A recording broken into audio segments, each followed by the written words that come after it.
Uh-oh.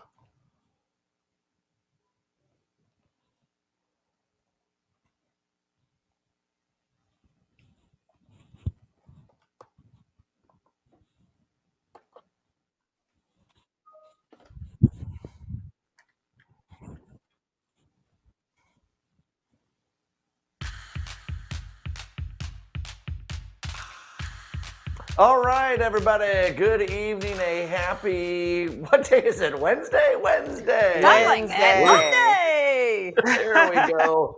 Welcome to the Jam, everyone. Thanks so much for joining us. We got a packed show. And boy, I almost started with a blooper of my own there. And I think we've all been in these positions that Mayor Lightfoot was in today. But she had a big blooper of her own. So during the city council meeting, which are, of course, still digital right now, moments after Alderman Rossana Rodriguez Sanchez finished speaking about a Black History Month resolution, this happened. Well, this is just us. We could reenact it, though. I think we're having some video better problems. place for all. Thank you, Madam. Kidding me. Thank you, Alderwoman. The chair recognizes Alderman Jim Gardner. It's right here written out for you, but without the bleep. Obviously, quite a moment. Now, the mayor personally reached out to the alderman saying that someone on her staff had just brought her some different information. She wasn't reacting to what the alderman said, and the alderman says that she does believe the mayor. Yeah, I mean, and it was on the tails of her Black History Month resolution. You don't want to have anything negative to say about Black history, not in today's climate. No. But I got to tell you, this is just a real moment that I love to see. We love to see from our leaders, for them to be personable, for them to be relatable. So I believe her. It probably wasn't about this, but what was it about? Well, and do you guys remember a couple years ago when they were addressing the FOP and she referred to the FOP president as the, this FOP, there was an expletive in there, clown, and then he heard it and came back to the mic and used it again. So it's, everybody has a slip up now and then. You got to remember when you got a live mic on. What did she say to that? She said, yeah, she said she was sorry that he heard it. Yes. Yeah, you're right. It's still needed. I want to know what this is about. I want to know whether it's, about the plow driving not being adequate enough. That's always worrisome to a mayor. I don't know if it's about another FOIA request from certain journalists. I really want to know what was on that piece of paper. We'll have to do some digging. I have a feeling she might become a meme soon enough. So. Yes. Yeah. Okay, let's get into some headlines. Tiger Woods will not face criminal charges from yesterday's car crash outside of LA. Officials are ruling it an accident. He has since undergone surgery on his right leg and ankle. He's awake and recovering in the hospital. I gotta ask you guys. Go ahead. I was gonna say, hearing what his injuries are, knowing all the injuries he had in the past, do you think he'll play golf again? Oh, I'm sure if someone could, it's Tiger Woods, right, who has fought through a ton of stuff. But he's already at that age where golfers, see deteriorating returns, and you put this on top of it. And these sound like very serious leg injuries, multiple in nature. But he has access to the best healthcare in the world, best healthcare money can buy. And if there's someone I'm not going to bet against golfing again professionally, it's Tiger Woods. That's true. Yeah, this is one of those sports that you can play a little later in life. I guess it just depends at this point. Particularly, they said the lower right leg and his ankle. So time will tell. Fingers crossed on that one. Yeah. Moving on, the Federal Reserve payment system is up and functioning after a big scare. It was broken for a few hours, and the Fed say it was, quote, an operational error. Now, this is the system that banks and businesses use to send trillions of dollars around the world every day. Amy, did you get your money today? Well, I got to say, I have a couple of friends that who work for the Fed and then work in this industry, and they say it was a human error and somebody's butt's about to be handed to them. Well, that's just what I'm hearing on the sidelines. That's no good. I also love how in our group chat today, we all tried to figure out what exactly the Federal Reserve is and what it does. And look, I am keyed into politics and how government works, and I even don't quite get it. It's like a magical bank. It's kind of like in Bravos and Game of Thrones. or wherever these banks are. Like, they run the money, right? They're not tied to the president. They help regulate. They help regulate and they help insure the banks. I think. I'm pretty sure. We're on top of it.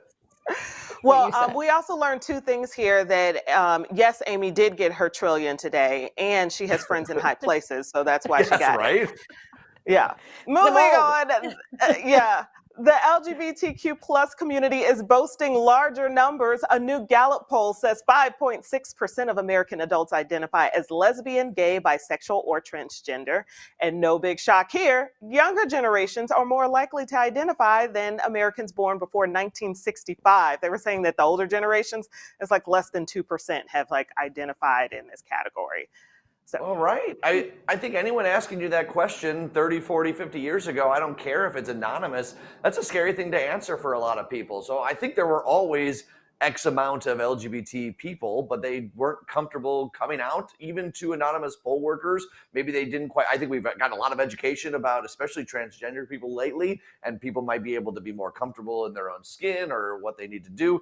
I was very proud that this was the first census we've ever taken where we got to register same-sex marriages and that sort of thing. And it's important to be counted, right? Like there were reasons why certain political parties did not want that question on the census. The more representation that the LGBTQ community has, the more vocal they are in that big number, the more, it's harder to keep them down. It's harder to push them away. It's those sorts of things. So I'm proud that that number keeps on rising.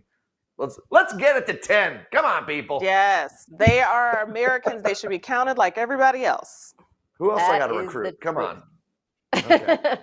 All right, guys, let's get some of the latest news on the COVID front tonight. 25 million masks will be distributed to community health centers and food pantries across the U.S. This is the Biden administration making good on the president's promise to make the pandemic response more equitable. An FDA committee says the Johnson & Johnson COVID vaccine has met the requirements for emergency use. The single-dose vaccine is roughly 66% effective. The full FDA will make a decision on that finally on Friday. Meanwhile, Moderna today announced it's about to start trials on a vaccine booster targeting that South African variant.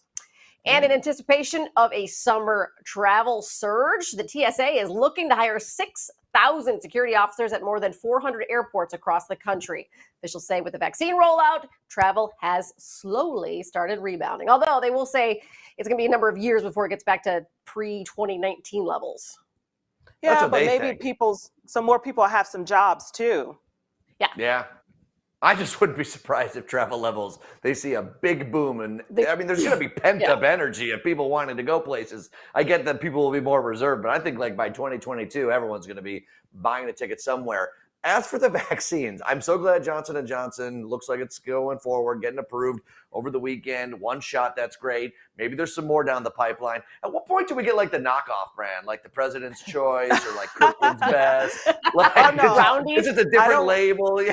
Yeah. I don't want that. You should always pay full price for your birth control and your COVID vaccine. I disagree. I want the name There's brand. Great generics on the market. Yeah, I want the name brand. Give me the Moderno, the Fizzer, whatever you need. Fizzer. The Johnson and Johnson. Or just one Johnson. That's all you really need. Yeah. Okay, so a new TikTok trend is showing off tattoos that you regret. This is a TikTok trend. This is also just called conversations in real life. But one Kentucky woman showed off hers on TikTok, and it is the ultimate case of bad timing. So her friend gave her this really nice compliment, and she decided to tattoo it on her arm, courageously and radically refused to wear a mask. Like metaphorically, I'm not going to be somebody different. She got the tattoo on March 4th of last year, and literally Kentucky getting its first case 2 days later. I'm sorry, though, but on what planet would that ever be a good tattoo? Right. Well, I am who I am. I don't dress up on the stage. I'm not someone that I don't pretend to be. I don't wear a mask. I'm honest and vulnerable to you. I think that's sweet. Oh, I guess. That what I meant? see what you're saying. Okay, because I was like, it instantly. It was about because and I was reading some more about it too.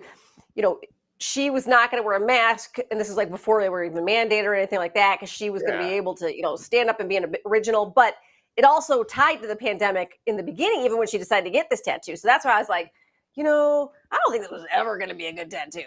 I mean, it's not great. Don't get me wrong. Yeah. She cannot show her forearm it was on her forearm, right? Yeah.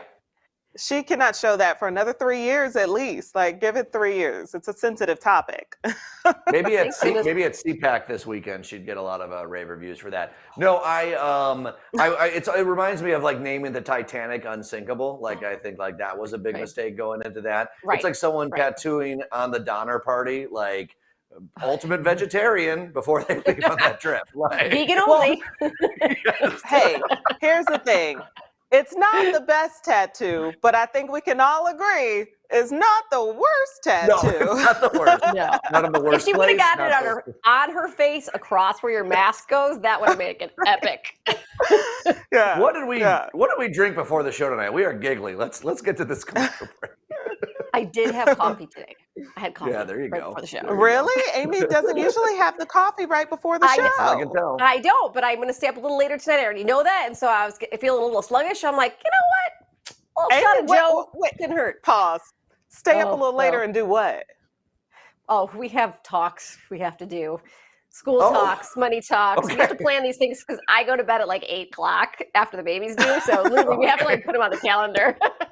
Okay. Nothing. You gotta talk. What is going on in that house? No, we're Let's just not planning. put her on blast. Future planning. Okay. No, Yeah. nothing horrible. Just future planning. That did not sound as fun as it did when you. Yeah. It did not sound as fun as it did when you first mentioned it. Yeah, I know. It's not going to be. All right, NBC is pulling an episode that critics say is anti-Semitic. Rabbi is breaking down the controversy coming up at 6:30, but we will be right back.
The pandemic has shown us how giving back can make a world of difference. When 15-year-old Chicago teen Daija noticed that one size does not fit all, she started to make masks for local homeless teens and kids. Daija, thank you so much for joining us, and thank you for all the work you're doing in the community. What stands out to you about homeless teens and kids? Why are you attracted to that? Make sure you're giving to that population. I want everyone to stay safe, and the homeless might not be able to get the face mask, so I've decided to make it and give it to them. I think that is just so awesome that you saw a need and you jumped on top of it to fill that need. And you did it by doing something that you already know how to do, sewing. So how did you get into sewing? I got into sewing because I realized I was a really creative person and I loved doing arts and crafts. So I've always wanted to make my own clothes. So that's how I got into sewing. I started taking a few classes and I just started sewing. That's awesome. And it's been about 3-4 years since you've been sewing, right? Yes, it has. That is amazing. Okay, and so you noticed that teens weren't having these face masks, and of course we talked about kids too. That's something that people don't always think about when they're making masks. Usually it's a one size fit all kind of scenario, and that's not the case when you're talking about a toddler or a teenager or even an adult. Those are 3 different sizes, and so I know you have some masks right next to you. Can you show us some of the things that you've been working on? So this is one of the face masks that I've made. It is for a toddler. Nice, fun colors for the kids. Yeah, and then this is for a young kid. Yeah, and where are you getting the fabric and supplies from? Just any ordinary fabric store. Maybe Walmart, Joann's Fabric, just places like that I can get it from. This is a face mask for a teenager. Yes, and I love that you're choosing all these fun, funky colors too. Yes. How does it feel when you're making these masks? What are you thinking about when you're putting them together? It feels good because I know I'm helping people who need the mask and who would like to stay safe during this pandemic. So I feel really good. Feels really good. You guys, Quick Crafts, that's where you can, on YouTube, you can see all of Daija's easy at-home projects. But we just really wanted to spotlight this young lady. She's doing such awesome things, and there's so many other amazing young people in Chicago, around the city, that are doing cool things like this. And it's these kind of people that really help sew the community together in time of need. Oh, look at that. I like how you put that together, Felicia. And I really like that you asked her, and that was an accident. I love that she was thinking about young kids too, because a lot of masks are being donated across the country, but you know how hard it is to get a mask to fit a 2-3-year-old. Anybody over the age of 2 has to wear a mask in any building, and it's not easy to find them. I had to sew all the ear loops on my kids when they were first wearing them because they were too small or too big. Wow, that's cool. That's cool that she's doing that. And not only obviously for all the people that she's helping, I think that helps build the character of the person that's doing it. Obviously she already has that inside of her, but what a great lesson to learn at the age of 15. And then when she goes, beyond high school and into the future, taking those lessons with her and helping other communities. It's like a ripple effect. You help someone out early, you learn that makes yourself feel good. You realize the impact that has on a community, and it grows from there. Yeah. It grows from there. That is what we will continue to see and continue to follow her story. Let's move on. You ready? For Black college students, the Greek experience extends beyond college life. The 9 organizations form a collective known as the Divine Nine. Here's a look at Kappa Alpha Psi Fraternity Incorporated, which is a brotherhood that was founded in the Midwest. Kappa Alpha Psi. We were founded on the campus of Indiana University, January 5th, 1911, which you can imagine was a different time and era. Certainly a different time and era. But the community work that Kappa Alpha Psi Fraternity Incorporated set out to do then is still very much so needed today. There are a number of things that we do that impact the community, from a scholarship program that we've given easily over $500,000 out. And then we have a grammar school program, and we're working currently at Dulles Grammar School and at Powell Grammar School. And that's where we work with the young men that are in the grammar school, grades of 5th, 6th, 7th, and 8th. And I think more than anything, that's what we want to be remembered by. The Illinois Secretary of State, Jesse White, the Illinois Attorney General Kwame Raoul, and professional athletes and activists Arthur Ashe and Colin Kaepernick. These Kappa men, or affectionately known as the Noobs, gravitate towards leadership roles. Yes, we have our swag and we have our demeanor, but more importantly, the impact on our community and the young black males in Chicagoland, we aim to make a difference and be a positive role model in that capacity. Though this fraternity had humble beginnings in the Midwest, they've stretched their principles around the globe, cultivating more than 125,000 members and 700 chapters. But achievement is still the guiding light on the path that was forged over a century ago. Most of us want people to recognize is the commitment and love we have for an organization, and then the width and breadth of our organization. They do exactly that. So our coverage of Black History Month and how Black culture has influenced society is sponsored by Beam Legal and Foreman Mills. They're making great things happen, and we appreciate that. John? All right, kids, cooking and cleaning. I'm not just describing Amy Rutledge's evening. I'm talking about one woman who has taken these chores, turned it into cash, and her husband is footing the bill. We'll tell you how on Deep Dish coming up.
All right, so I saw that Soldier Field was trending, and I looked it up, and there's apparently a big push since Arlington Park, the race course for horses, or horses, it might be sold. So there's a lot of people arguing now that Soldier Field should no longer be the home of the Bears. They should build something at the big space in Arlington, because Soldier Field is teeny. It doesn't fit that many people compared to the rest of the They stadium. should build it. They should build it and put a roof on top of it, as they neglected to do with the last one. We need a roof. We need a roof. Nobody wants to drive to Soldier Field. Let's face it. Like, nobody wants to drive. Public transportation's not great. It kind of sucks. We'll never have a Super Bowl either. The key is you'll never have a Super Bowl unless you get 80,000 people you need. So could be. Yeah. Maybe we'll get one. Ooh, love it. We'll see.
said.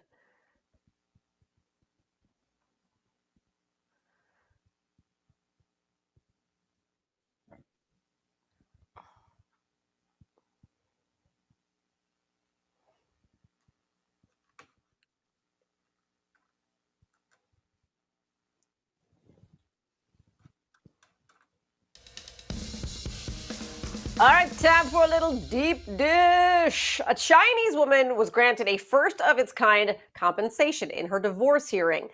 $7,000 for the household chores she did during her 5-year marriage. That comes out to, roughly about $4 a day. But hey, it's a start. Very interesting. It's a part of a new civil law because, a lot of people, especially during the pandemic, a lot of women who lost their jobs were forced to take on more childcare, more home duties. And so they're wondering if compensation is in order if things go south. Yes. Yeah. Yes. Felicia, you go first. You're heated. Yeah, sorry, I jumped you, John, because clearly I have feelings about this.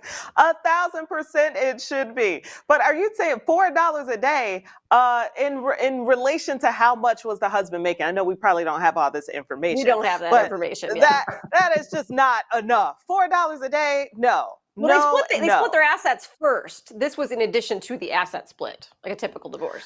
I will say, I think this is a really good law. I mean, people take this for granted, the work that I'll say women do, but any party that stays at home, because we know we have to be progressive in 2021. There are some men that stay at home too. Anyone who is in that position, and it usually falls on women, they need to be compensated for the work that they're doing. Arguably some of the hardest work there is out there. I agree. I think it's great. What are you backing away from, Amy? Because I'd be out of a lot of money if my husband divorced me. You don't owe him money? Maybe. You don't do any chores, Amy? Which one do you hate the most? Do. Well, he does all the cooking. Okay. I do the laundry. He does a lot of the house stuff. He seems kind of great, Amy. You should probably do whatever you can. He does all the grocery shopping. You should keep 14 years and counting. Keep him happy. 14 years. Keep him. Mm-hmm. $4 a day, however you want to compensate him. No, I would say that. What is your least favorite chore, Felicia? What is that?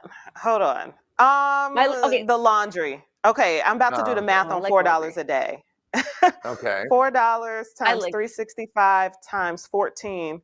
I hate the dishes. That's my least favorite. That's not a lot. I don't the dishes. No. Well, what'd you think it was, Felicia? It's $4 a day. Look, I'm about trying to make the number bigger. Yeah. What it is hourly? I'm trying to make the number bigger for Todd. It's not working. Come on, he's on my team. Come on. No, you owe him $5,000.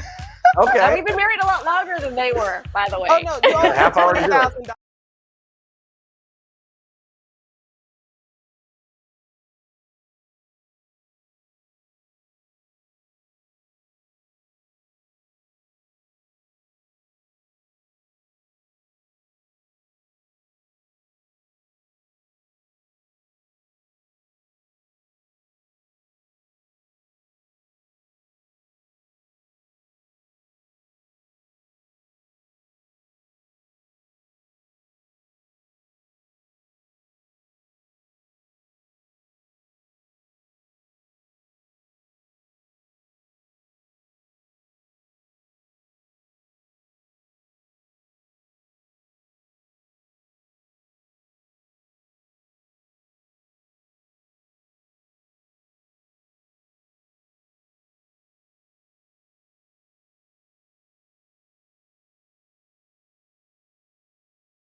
Welcome, everybody, to the Jam. This is Felicia. This is Amy. This is John. We're rocking and rolling. And, yeah, Wednesday night, baby. Here we are. Just 48 hours from the weekend. Here we are.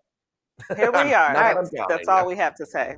Yeah, there you Yeah, go. let's start on kind of a controversial topic. This episode of the medical drama Nurses is being pulled from NBC's digital platforms. And a bone graft. More surgery?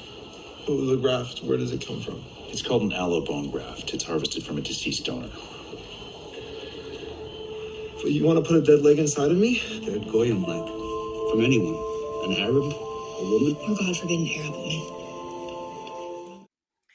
Yeah, several Jewish organizations, including the Anti-Defamation League, called the scene and the plot involving an Orthodox Jew who refused a bone graft from a potentially Arab or woman donor ignorant and anti-Semitic. Joining us now is Rabbi Epstein of Chabad of Illinois. Thank you so much for being here, Rabbi. Thank you for having me. Good evening. Let me get your thoughts when you see that scene about the way Jews are portrayed. Sadly, once again, it's a simplistic portrayal of Jews as being backward or strange or odd. They're an easy target. And it's a way that they try to build audience by creating a coalition of people who can pick on someone who's not defending themselves. And it's just another sad illustration of a classic anti-Semitic trope being repeated in a 21st century form. Rabbi, I imagine part of the danger is, so like someone like me watching that, like, right, like I don't have a huge depth of Jewish culture and the ins and outs and everything. But I imagine the danger is someone watches that, ignorant like myself, and goes, oh, boy, I didn't know that that's what they believed, and then carrying that on to my kids or my friends or whatever the case may be. Yeah, no, absolutely. Very few people have close Jewish friends if they're not living in a Jewish community. They see this, it's on TV, so they think that that's authoritative. You know, a substantial network puts it on. There's a presumption that there's some jurying of the data that they're presenting, especially in our seemingly sensitive society of the 21st century. And they assume, well, if I saw it on TV, it must be true. And therefore, they go about with that presumption in their minds, and it plays out in their interactions with Jewish people or really with anyone who they're unfamiliar with. Okay, so how about you set the record straight? If that was a scene, how would that actually play out in real life? It would be, I mean, it's a complete fabrication that has nothing to do with Jewish law or tradition. The preservation of life is paramount. An organ donation or a blood donation, or that was a bone graft, does not require it come from any person of a particular virtue or community or cultural identity. It's a complete fabrication and falsification. It's nonsense. And yet, I don't know, maybe they'll find some kook who will make this proclamation, but it has no basis in Jewish tradition or Jewish law or Jewish culture. Do you believe that it could have been an honest mistake, or is this, do you think, malicious intent? I think it's probably more just a simplistic reach for a cheap way to get people's attention. It plays into people's fears. It helps sell TV shows. And it does what often happens. It builds a sense of coalition between the producers and the audience by identifying a minority community who isn't there to defend itself. The Hasidic community is not watching this TV show. And therefore, it builds a sense of community amongst people by pointing out the weak, instead of building community by accessing and highlighting everybody's positive virtue. It's just a simplistic and pretty childish attempt at portraying something that is not there to defend itself. I feel like a lot of these writers are getting younger and younger, and they just don't know a lot of the history around this. And that's not an excuse, but I think that that's where this stems from. You know, NBC pulled this from their digital platforms. Is that enough of an apology for you? What would you like to see as repercussions? Well, I mean, it's classic arrogance. They may have pulled it, but it's on Twitter, it's on YouTube. Yeah. They don't control the media anymore. This is not 1970. It's out there, it's everywhere. Something a little more overt would probably be useful, but really this is an issue that will come and it'll be old news in a week or two. What would be most uplifting is to see a shift in attitude to something that's a lot more difficult, requires a lot more creativity, a lot more artistry, and a lot more hard work, which is to develop ways to portray unity and develop ways to portray camaraderie and highlight everybody's individual gift that they have to bring to the world, instead of just poking fun at somebody in a childish prank. Let's see these media companies commit themselves to uplifting shows, to portrayals of camaraderie. Hopefully, very well said. I think everyone's sick of hearing the words teaching moments, but hopefully this is one, and we go beyond just saying that. We actually learn something from it. Wouldn't that be Rabbi, nice? thanks so much. Yeah. Thank you. God bless. Thank you for being here. You can learn more about the Jewish community in Chicago at ShabbatIllinois.com. Okay, let's get into Chicago in 60. Edward Guerra Codet replaced Mike Madigan as state rep for the 22nd district. But after 3 days on the job, he's stepping down after allegations of questionable conduct came to light. Those 3 days got him $5,700, which is a month's pay in that position. Chicago Public Schools now have the authority to make the COVID vaccine mandatory for teachers and staff. The Chicago Board of Education voted earlier today to give the district the power. CPS says they have no plans to actually push the requirement as of now. The teachers union, though, says it plans to review the policy with its members and negotiate any changes that impact its members. And Chicago Restaurant Week will be March 19th through April 4th. 265 restaurants and 34 neighborhoods are participating this year. You'll be able to make an order for takeout, delivery, or you can reserve a seat for indoor and outdoor dining on their website. Just go to choosechicago.com.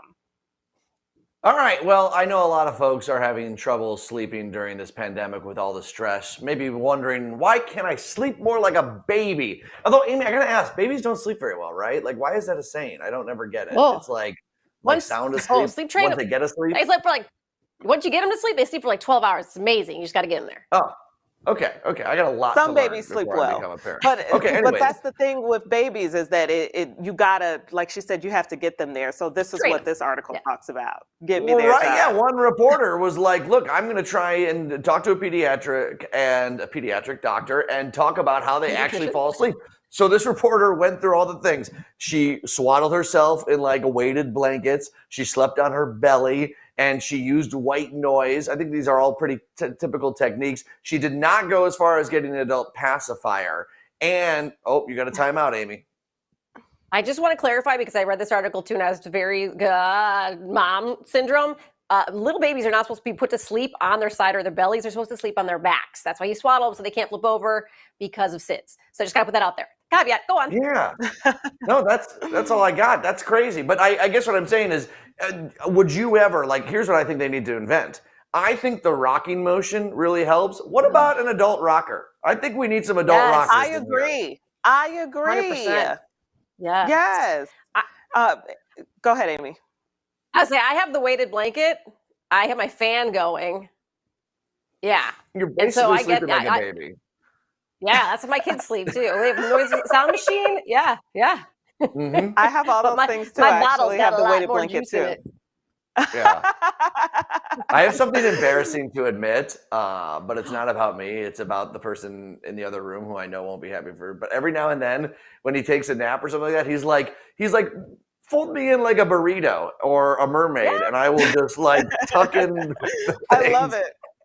Sleeps like nothing ever happened. He would probably like a weighted blanket too. If you don't have a weighted blanket, folks, you need to invest in one. It's good. Amazing. Haven't heard anything yet. Okay. So cute. Okay. See, John, you're going to be a good dad. You already got it down. I got a text. We're in trouble. Whoop. Okay. Okay, while you handle that, coming up, it's game night. We are stirring the pot with the judges of Hot Bench. All that coming up after the break.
All right, well, the judges from Hot Bench are always making tough calls. So tonight they get to use their expertise to have a little fun. We got Patricia, we got Tanya, and we got Michael joining us for game night.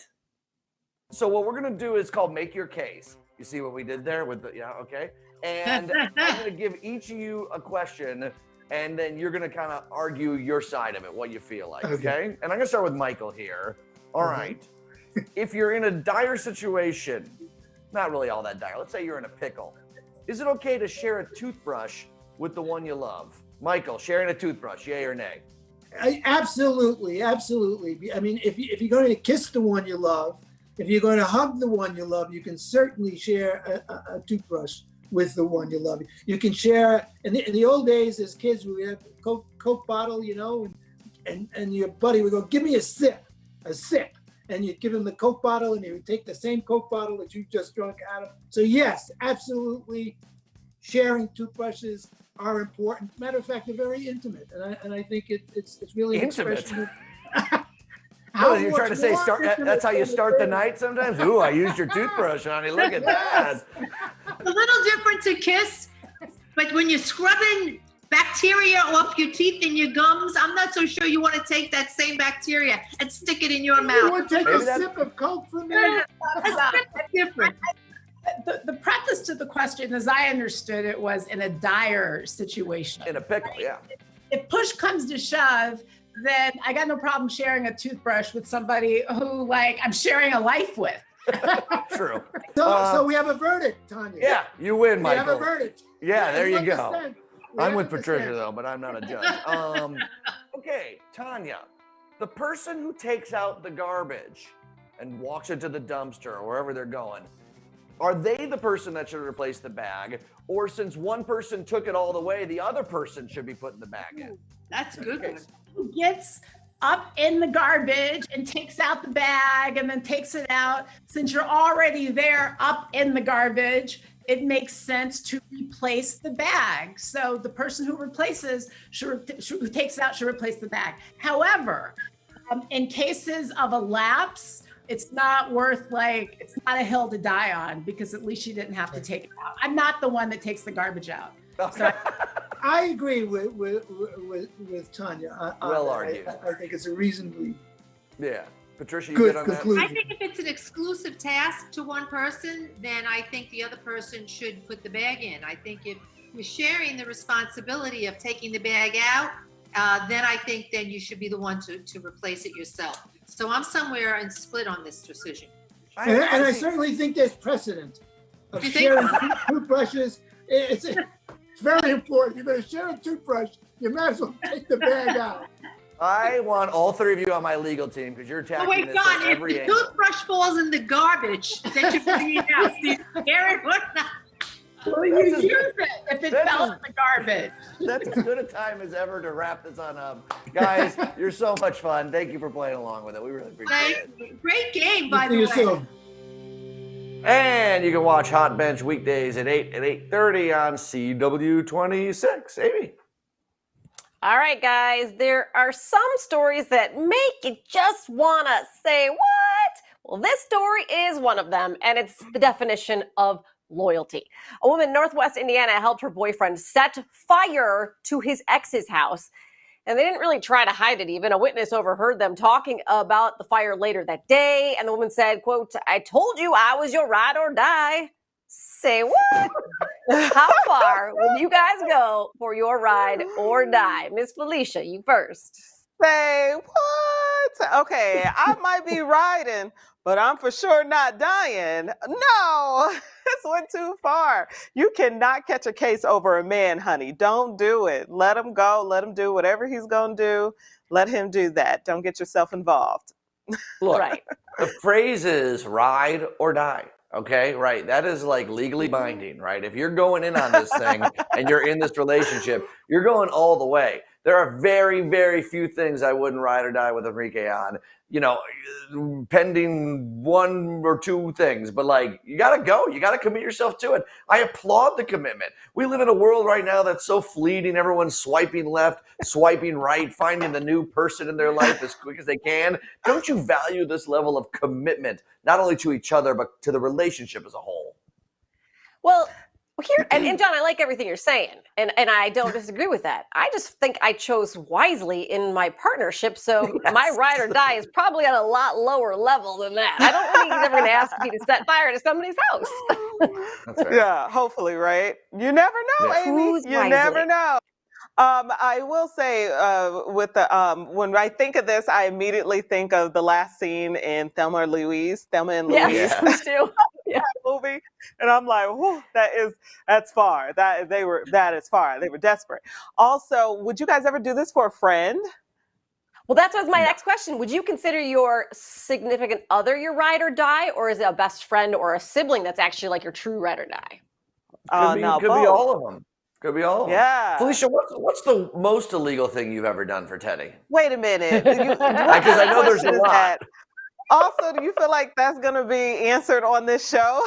I'm already in trouble tonight, so I'm just trying to get everyone on the same level as me. So. Hold on, I'll tell you. Come real close. Let me whisper. Oh yeah. Yeah. Oh my God, Amy, I have got to tell you this. Tell me. It's going to be telephone. What did he say? We've got to get back in studio. We have got to get back in studio. What are we doing with our lives in these boxes? We are going insane. We'll be back. Get us out of here. My God.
Well, we are continuing our celebration of Black History Month by honoring and highlighting the men and women who formed the Divine Nine. Here are the women of Sigma Gamma Rho. Sigma Gamma Rho Sorority Incorporated was founded in Indianapolis, Indiana by 7 phenomenal African-American educators at Butler University. So they set out to pave the way for us as African-Americans in general, especially us women of color during a time where it was very prevalent with the KKK. And what was so interesting about Sigma Gamma Rho Sorority Incorporated was that we were the only Divine Nine sorority to be founded on a predominantly white institution. In 1922, the founders set out to ensure progress in the African American community was being made, despite a nation that did not provide a lot of support to women of color. This objective was clearly written into the organization's motto, greater service, greater progress. And you can find it laced into their work today. Our Women's Wellness Initiative. And our Women's Wellness Initiative is definitely broad, but we have a focus in general for healthy choices, healthy living. And that's in terms of our H3 initiative, us in general in the community. We want to make sure that we're putting forth in terms of the proper health care, the proper tools needed to be a mother, the proper resources that are within the community to help you engage more with your child and your children. So that's one I would definitely resonate more with in general in terms of Sigma Gamma Rho. I'm very proud of it. As these women approach 100 years of service in the community, they've always been sure to do it in their own style. Our hand sign is this right here, what I'm holding up. And the symbolization of this hand sign is that in sign language, it means 7 for our 7 founders. And also our call is E. So it is 2 E's dash YIP. So it's, and some people just get elaborate with it. They might hold it for 20 seconds and add everything else to it.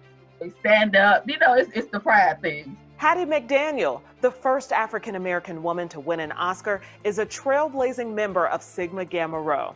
And someone else shining in her footsteps would be MC Lyte, the rapper, DJ, and businesswoman. Sigma Gamma Rho Sorority Incorporated has the foundation and the stability right now in 2021 going into our centennial for 2022 to leave a lasting impression on this world. Our coverage of Black History Month and how Black culture has influenced society is sponsored by Beam Legal and Foreman Mills. And we've got a few more sororities and fraternities left in our coverage of the Divine Nine. So stay with us on that for the rest of the week. In the words of John Hanson, Hot Takes is next.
As if today's show couldn't get any better, tonight we have trending hot takes. That's right. I give Amy and Felicia each a story. They have a hot take. I determine who the winner is based on a very scientific method. All right, USPS unveiling what its new mail trucks are going to look like. I believe we have a full screen of that. Yes, these are the new mail trucks that will soon be going around the area. Let's get our hot takes. Phil. Looks like it's in a cartoon. However, I don't really care. I just need my mail. Everyone knows the US of the PS has been struggling right now. Figure out how to get the mail to my door. Forget these new trucks. Yeah, okay, Amy. It looks like a pregnant roller skate. Oh, can we get it up again? I gotta see it. I gotta see it if we got it, Brian. Yeah, okay. Yeah, I can see that. It looks like a duck to me. That's my thing. Like it has like that little bill there. I guess the one important change is that they're going to be driving on the right-hand side, like in Britain, so that they can reach the mailboxes easier. I can't believe this took that long to get that implemented. Yeah, no kidding. Yeah, there you go. Okay, remember the I'm Busy TikTok challenge? Oh, Felicia. Felicia won that one. No. Amy won that one. I'm going back to Amy. Okay. Remember the TikTok I'm Busy challenge where you call someone on your list and then they answer and then you say, oh, I'm busy, and you wait for them to react? Well, stylist Law Roach did that to one of his big celebrity contacts. He did it to a few of them, but he did it to Tommy Hilfiger, and it was kind of funny, right? But what's actually trending is how a lot of people are like, wait, Tommy Hilfiger's a real person? What is wrong with Gen Z? Amy, hot take. First of all, I was like, I really didn't know Tommy Hilfiger was still alive, not gonna lie. And then I remember they did this when Karl Lagerfeld died a couple of years ago too. Man, open a textbook, people. Yeah. What in the Generation Z is going on here? This is out of hand. Get him out of here. We need him out of here. All right, that one's going to Felicia just to tie it up to create some drama going into the last one. Because mine was dumb All too. right, this one was good. A sheep was found wandering the forest, which to me, I'm like, okay, well, who cares, right? But that's apparently not where sheep go. This was in Australia. Great. Anyways, he was all shorn, and his name is Barak. But they named him Barak. He has 75 pounds of shit. I messed that one up. We'll be back tomorrow. Yeah. I'll finish it tomorrow. Bye. Bye.